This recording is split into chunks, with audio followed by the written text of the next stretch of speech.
கீதாஞ்சலியில் விட்ட வந்திருக்கிறோம். இப்போ பார்த்தோம்னால் முதலாவதை பார்க்கக்குள்ள இந்த அம்ப்ரல்லா மரம்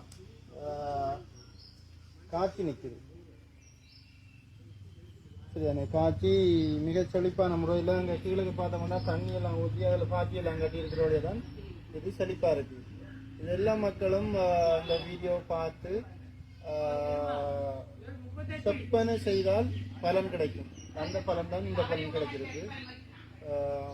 திரும்பி அங்கால நாங்கள் பார்ப்போம் அவங்களோட பயிர் கன்றுகள் அப்படி வச்சுருக்காங்கண்டு.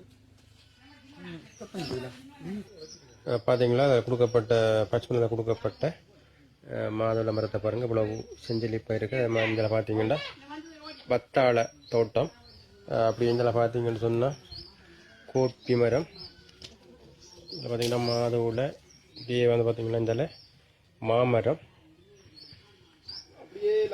இதில் பார்த்தீங்கன்னு சொன்னால் இதில்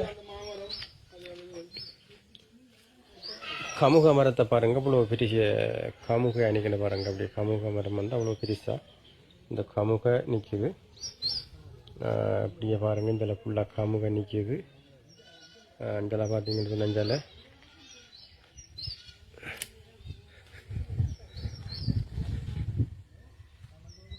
மாமரம் இவ்வளோ பெரிய மரம் பாருங்கள். பாருங்கள் இதில் பார்த்தீங்கன்னா பிலா மரத்தை பாருங்கள் இவ்வளோ ஒரு ஆய்க்கு மாதிரி.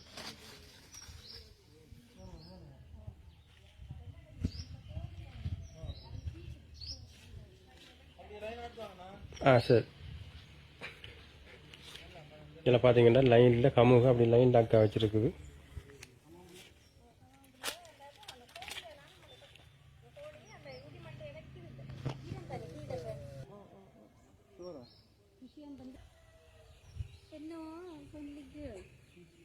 கொச்சி, கத்தரி,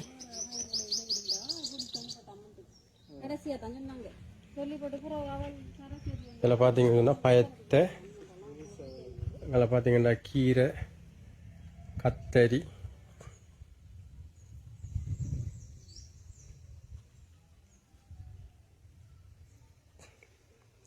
எவ்வளோ அழகாக இருக்கக்கா. லைன் தண்ணியில் அடிக்கிறீங்கன்னாங்க அது கிணறு இல்லைன்னு அதெல்லாம் லைன் தண்ணியை பார்த்தீங்கன்னா லைன் தண்ணியில் அடிச்சு தான் இந்த தோட்டத்தை இந்த அக்காக போட்டிருக்கிறாங்க. பார்த்தீங்கன்னா இவ்வளோ வடிவாக பாருங்கள், சக்கலை வடிவாக இருக்குது.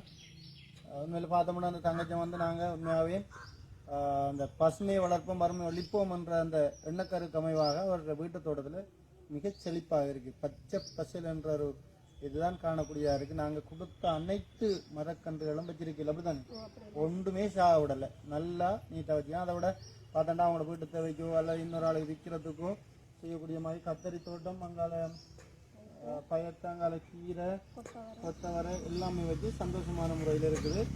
எங்களுக்கு இந்த கண்டுகளை தந்து உதவுன்னு அந்த துஷ்யந்தன் அண்ணனுக்கு நாங்கள் நன்றியை சொல்கிறோம். அவர் தந்து கொஞ்சம் எங்களுக்கு ஊக்குவித்ததால் எங்களுக்கு அதோட சேர்த்து இன்னும் செய்யணுமன்ற ஒரு மனதில் எங்களுக்கு ஒரு சந்தோஷமாக இருந்தது. அதோட சேர்த்து எங்களை வீட்டு தோட்டத்துக்கு எங்களால் ஏண்ட அளவுக்கு செய்யக்கூடிய மாதிரி இந்த பயிர்களை நாங்கள் கொஞ்சம் கொஞ்சம் வச்சுருக்கோம். இது இப்போ நீங்கள் இதில் எவ்வளோ லாபம் விற்கிறீங்களா? இது விற்கிறோம். இது பார்த்தீங்கன்னா கொஞ்சம் உங்களுக்கு பலவாயிருக்கு. மழை பெஞ்சதால ஒரு எண்ணொண்டு அடிச்சு நாங்கள் அதால் கொஞ்சம் இதாகிட்டு இப்போ திரும்பி அது பழைய நிலைக்கு வருமன்ற நம்பிக்கை எங்களுக்கு இருக்கு. அந்த அளவுக்கு நாங்கள் செஞ்சு கொண்டிருக்கோம். எவ்வளோ லாபம் எடுத்துருப்பீங்க முதல் வித்தத்தில்? லாபம்ன்றதுக்கு இல்லை, இனி எடுக்கிறதா லாபமாக வரும். லாபமாக வரும். நாங்கள் போட்ட முதலீடு கொஞ்சம் எடுத்துருக்கோம். முதலீடு எடுத்துருக்கோம்.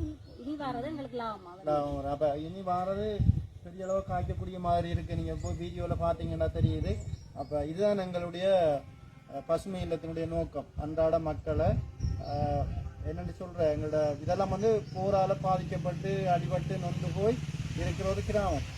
அந்த கிராமத்தை வந்து நாங்கள் தத்தெடுத்து இன்றைக்கு இந்த குடும்பங்களை பார்த்தீங்கன்னா மிக சந்தோஷமான முறையில் அந்த தொழில் வாய்ப்போட வீட்டு தோட்டத்தோட மினக்கிறது அந்த இதுகளை செய்கிறதுன்றது ஒரு ஈடுபாடோடு அந்த மக்கள் இருக்குது என்பதுன்னு நாங்கள் தெரிவித்துக் கொள்வதோடு இப்படியாப்பட்ட கிராமங்களை இன்னும் கிராமங்கள் இருக்குது. அந்த கிராமங்களை தத்தெடுத்து இந்த தேசத்தில் வாழ்கிற மக்கள் தத்தெடுத்து அவர்களுக்கும் நல்ல ஒரு வாழ்வாதார உதவிகளை வழங்கி அவர்களும் சிறப்போடு வாழ வேண்டும்.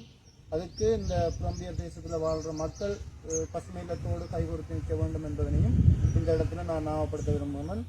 உங்களுக்கு பசுமை இல்லம் சார்பாக நன்றி தங்கச்சி. அவங்களுடைய தோட்டம் மென்மேலும் வளர நாங்கள் வாழ்த்துக்கிறோம்.